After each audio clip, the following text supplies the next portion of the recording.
You swear affirm the testimony you're about to give will believe the truth, the whole truth, and nothing but the truth, ma'am? I do. Thank you. Please have a seat.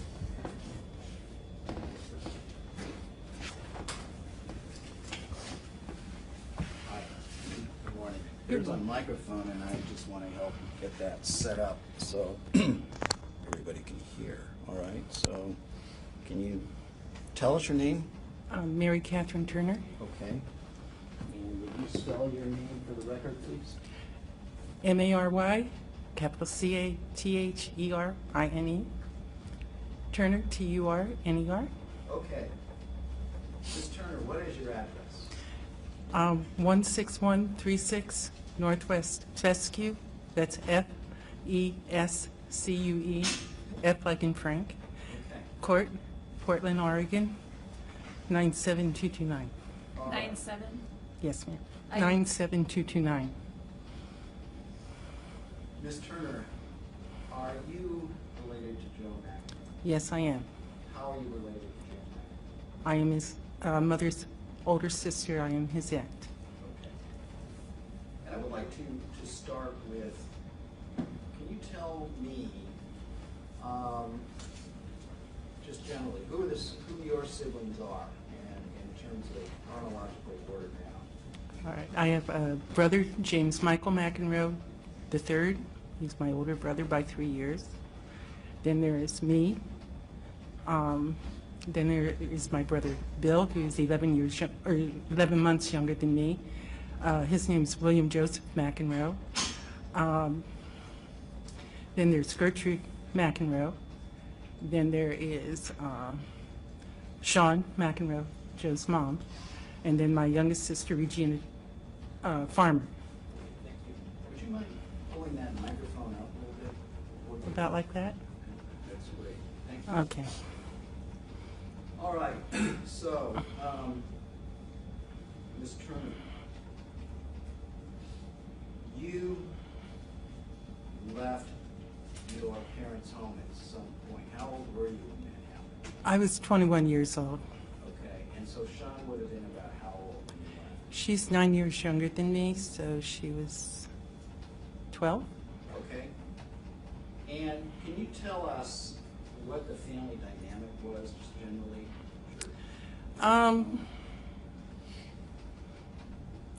I left the home because I was having to pay for the support, in the family. My father was working, but I also contributed a good portion of my salary. I decided I wanted to learn how to drive. They wouldn't teach me. I earned enough, bought my driver's training classes, and then got myself an apartment and moved out because I was 21 and I felt independent. The family was rather patriarchal in the rules and regulations. My father ruled with an iron thumb. You did not allow him to know anything that was going on in the family, because if he found out there was a problem, then that became a secondary, or actually a primary problem, before you can solve the original problem. So, like when Joey was born, his mom was 18. Let me stop. Okay. Okay. So you actually lived in the same household with Shawn McEnroe. So you say there's 12 years difference? 9 years 9 difference. years. Okay. So you left at 21? Yes. All right. So let's see. So you're about. So I'm trying to do math in my head. You were 20. You were 12 when she was born. I mean 9 when she was born. I'm sorry. Yes. Okay. And so you had 12 years Living with her. Okay. All right. Generally, did she have any problems? Yes. She was born with a lack of oxygen. She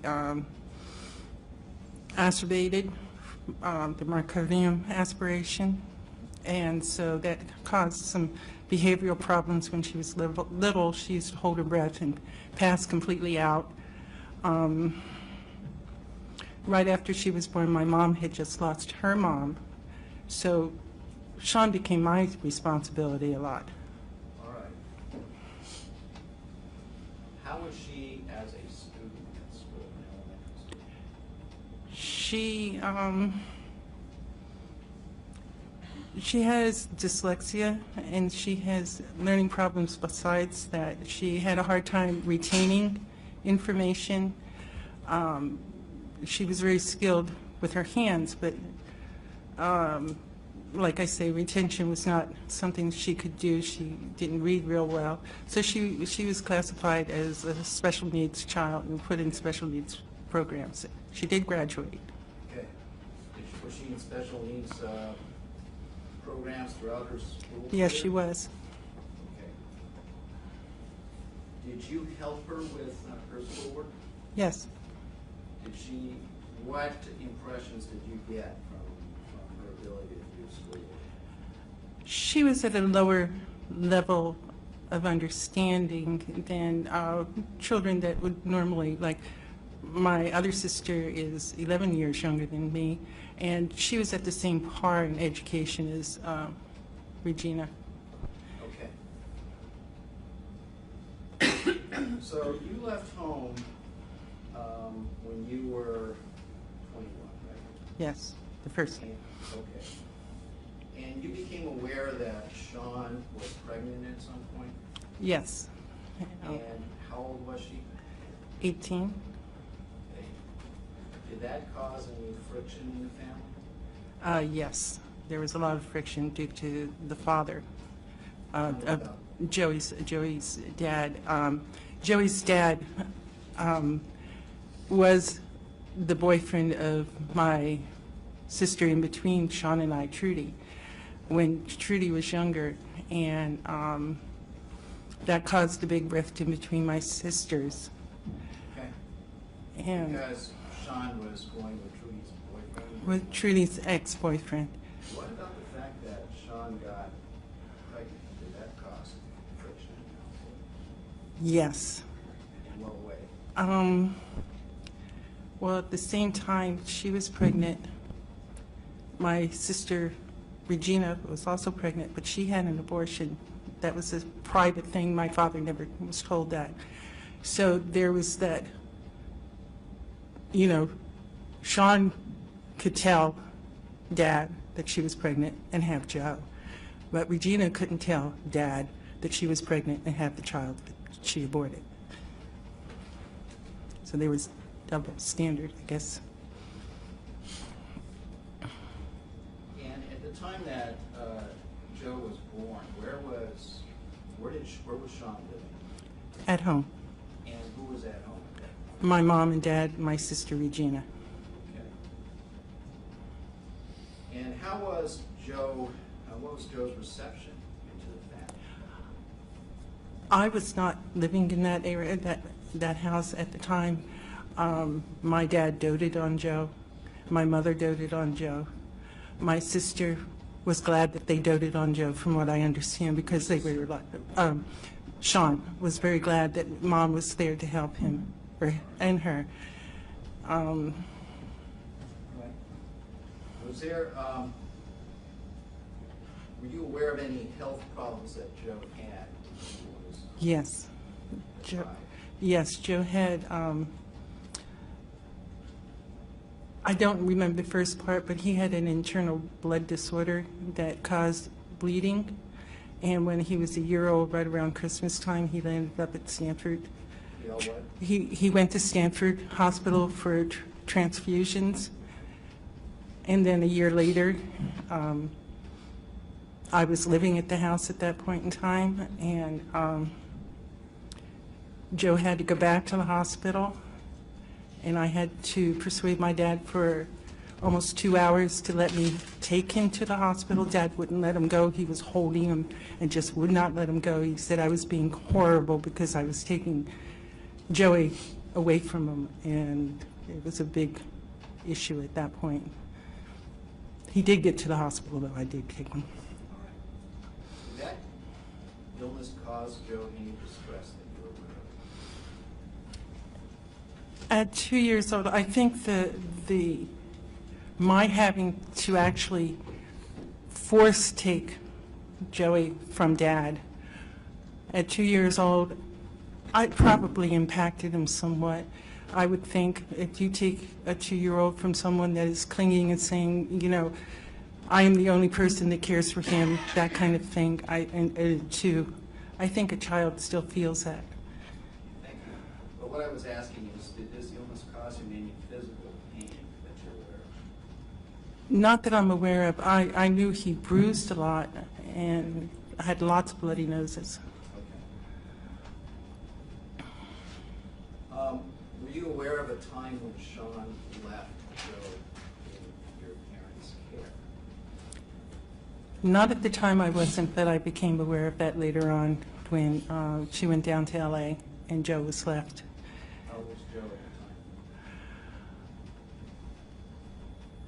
time? Well, it was prior to Chris being born, and I think Joe's 3 years older than Chris, so it's somewhere around then, probably right after maybe 3 years old. Do you know how old, how long Shawn was gone? Long enough to get pregnant and come back and have a baby, because I was there for Christopher. So, you know, maybe 6 months, a year. I'm And so not Joe quite was sure. left alone. With Dad and Mom, yes.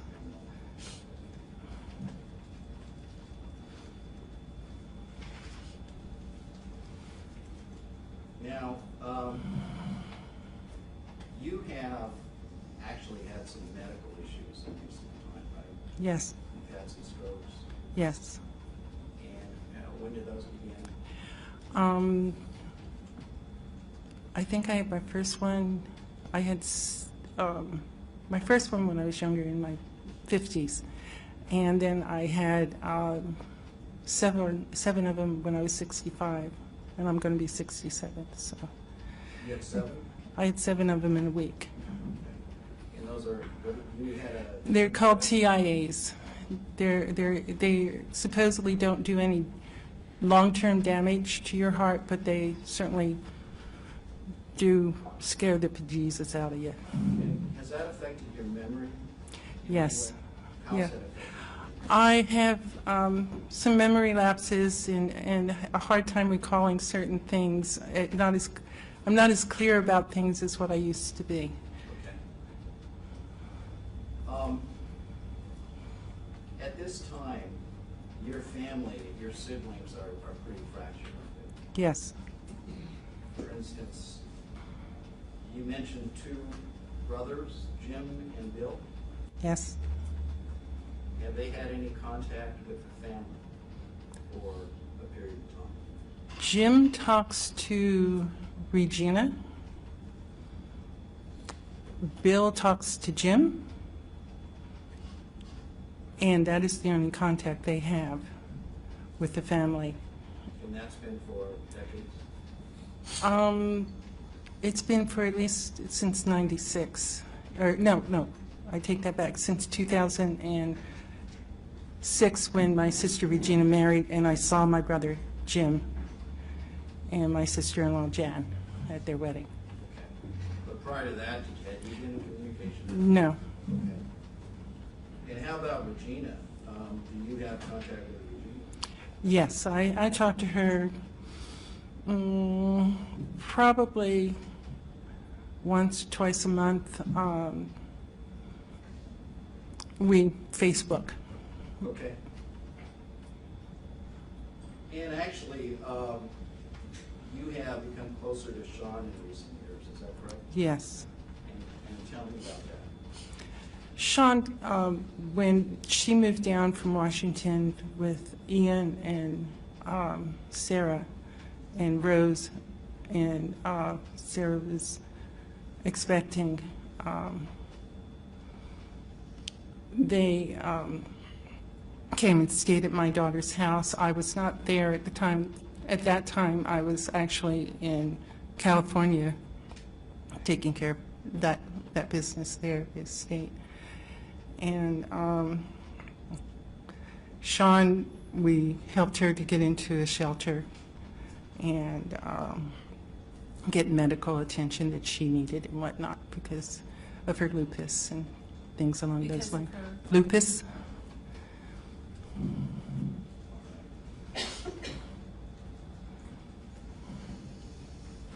When Joe was young, you know, had just been born, was Shawn there for him? I wasn't present at that time, so I really can't say. Well, let's talk about when you were. Tell me about the circumstances of when you. When I moved back, my mom was his primary caretaker. Okay. And Shawn was going to school. I don't know which school she was attending at the time. She did a whole bunch of schoolings, beauty college. She went to trucker school. She went to a cooking program. She could get so far, but because of her educational ability to learn was so fragmented, she couldn't get that last section. Like she could get the beginning of everything, but she couldn't get the more technical information that was taught in each one of those classes. So she just would drop out. Dad would pay for the bills. Okay. But there was a point when you reconnected with Joe and Shawn? Well, more with Shawn. I saw Joe in 1996 here in Seattle. When he was here, my husband was terminally ill, so I had come up and spent the night and just hooked up for a short time. He was doing pretty much taking care of Shawn had a boyfriend at the time. The kids went to Joe for information. He was like the foster dad in the house. He was who the kids had to go to. Let me bring you back further. Okay. At some point, you left Santa Clara for the South, correct? Yes. But then you returned to Santa Yes. Clara, correct? Yes. And that was about what year? The first time was in 1974. Okay. Or And so Joe wasn't born. Joe wasn't born. And then you left again Yes. and came back. Yes. And Joe actually was born and was a child. No, not the second time. Okay. I had Regina in 1976, and then I left again and came back in 1980. All right. And in 1980, my daughters and I moved in with my dad and mom and Joe and Christopher. Okay. And how long did you all live together? Oh, probably about 6 months. All right. And what was the relationship between Joe and Shawn at that point? What did you see?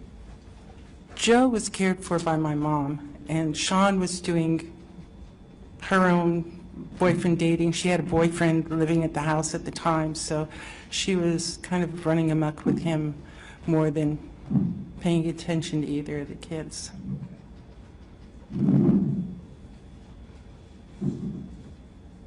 Joe had a pretty close relationship with his grandfather, didn't Yes.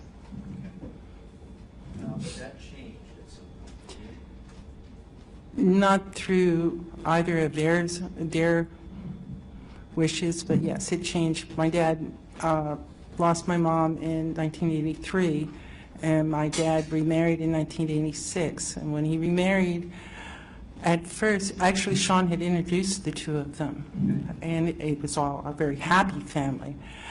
Well, that lasted about a year, and then it became Joe was like the bad guy. No matter, Joe could not do anything right as far as Elba was concerned, and Elba put a wedge in between Dad and Joe as much as she could, and then caused fighting in between Shawn and Elba, and that caused Shawn to take the boys and move down the street.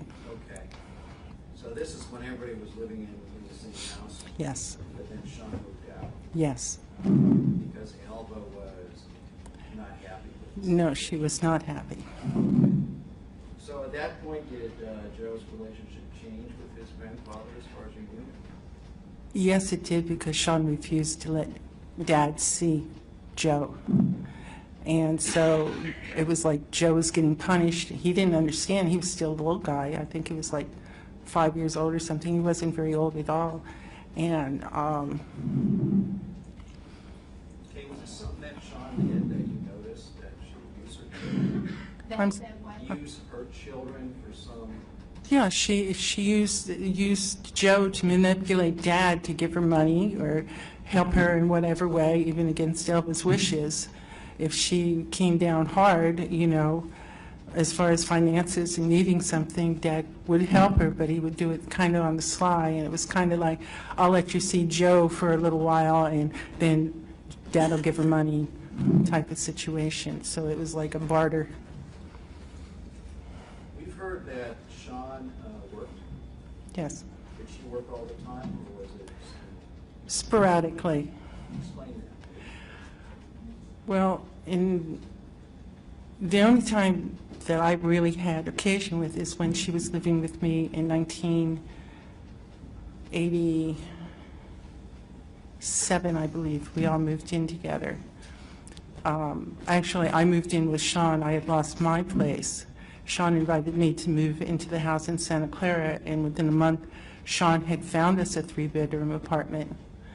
And myself, my 2 daughters, Martin Evans, and the 2 boys, and all came to live in that house. Okay. And what were the sleeping arrangements? Martin and I had 1 room. Shawn had a double bed in her room and a bunk bed for the boys, and then I had another set of bunk beds for my daughters in the 3rd bedroom. During that time, did you form an opinion of how Shawn treated Joe? Yeah, she was hard on him. She was very hard on him. He would get in trouble, and she would smack him in the head. And then if he cried about something, you know, she said, tough up. You know, there wasn't a lot of compassion. He would get nosebleeds, and she would just go, you know, instead of like, you know, I mean, she'd help him with it, but there wasn't the warmth. You didn't feel the warmth that you would normally feel. I had more warmth for him. If he had problems, he'd come to me or he'd come to Martin more than he would his mom. Was she like that with the other kids, or just with Joe? Just more with Joe. That she was distant with Chris too. Joe and Sarah and Ian, they were special. Joe was not treated as well as the 2 little ones. He was made responsible for them. They were his charges. Tell me about that. Shawn was working at Baker Square. Well, first she worked for Richard Simmons as a child care provider, and Martin would help with taking care of them. Martin was also working for Richard Simmons, and then I got a job. I was working for the county, and then I got a job at Baker Square. Shawn got a job at Baker Square. During that time, I was gone from 6 o'clock in the morning and probably until about 11 o'clock at night most days. So the dynamics of what was going on day to day was left to those guys to take care of. But when I was there on weekends and such, Joe had to subjugate. And that, I mean, get up and get me something. He'd be in the middle of, you know, doing something he was wanting to do, but he'd have to stop and take care of, you know, his brother. Or, you know, later on when the 2 little ones were there, it was the same thing. He had to man up. And Who made him? his mom. How did she do that? Just, you know, tell him he had to do it. And Joe's the kind of kid, you could tell him what to do, and with all his might, he would do it. He would try and please his mom to the best of his ability. Did he ever say, listen, I'm not doing No, when he got upset, he would go in his room, climb up on his bed, and just face the wall. And he would just stay there for a while until he calmed down. He'd do whatever was told, and then he'd go and isolate himself. Did his mother ever call him names? Yes, and when at a time when she was living downstairs, kind of cattywampus from us in an apartment that was down below me, but one over, she was calling the maggots and She was calling. the maggots, you know, like fly purpa, and she was cussing at them using other language that was far more harsh than that, and that was enough to make me come downstairs and kind of try and straighten out the situation. All right. So you mentioned this other apartment, so eventually you and your family and Shawn's family got two different apartments. Right? Yes. And was that at the Homestead Gardens? Yes, it was. That's in Santa Clara County? Yes. California? All right. So after she moved down to, you said, at another location in that same complex, correct? Yes. Did you form an opinion about her housekeeping or cleanliness? It was a challenge for her to keep a house clean, or keep the kids clean, keep the dishes up, keep food made, keep a healthy environment for them. And yeah, that was in a couple of the different apartments that she had lived there. She still faced that challenge, and she didn't meet it real well. Okay. When you say she didn't meet it very well, can you give us some examples of that? The house wasn't swept. The clothes weren't folded and put away. Beds weren't made. Kids didn't have sheets on their beds. Those kinds of things. How about the cleanliness of the kids? They were not bathed on a daily. You know, Joe would go to school and, you know, unless he headed up to our house and he was walking with Gina or something, he wasn't, hair wasn't combed, you know, face wasn't washed. You know, he'd sometimes wear the same clothes twice, you know, wouldn't change them. Did Joe ever talk to you about how he was treated at school? No. I know he didn't have any friends because he never, the only friend he had was David Cote. And there was another boy, a Vietnamese boy that he was friends with too. But they're the only guys that I remember him. I didn't hear you, but. They were the only guys that I remember him actually being, you know, cordial and social with.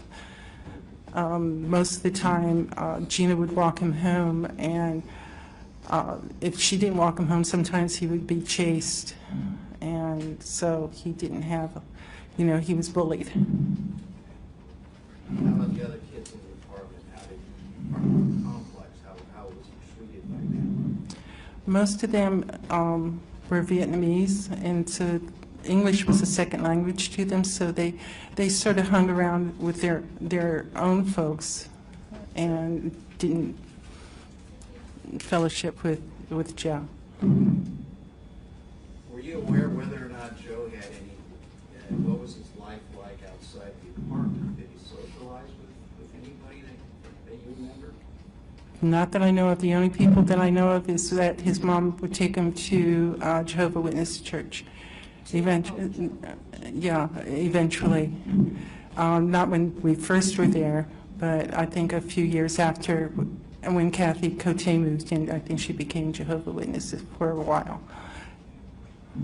And Joe and the boys went there. Were you aware whether or not he was allowed to go out and play with He had a lot of responsibilities at home, so it didn't really afford him much personal time. He came up to my house, that was his personal release, was coming to visit with his Aunt Mary and, you know, his cousins. That's what he did to get away from them. Now, you mentioned that you have a couple daughters, Yes. and their names are? Mary Patricia Turner Bolaños and I didn't hear you. Mary Patricia Turner Bolaños, Bolanos, and Regina Turner Caracci, and that's Caracci. Okay. This might be a good time to. Okay. Great. So, ladies and gentlemen, please leave your notepads and pens in the chairs. Like usually the jury room. Can you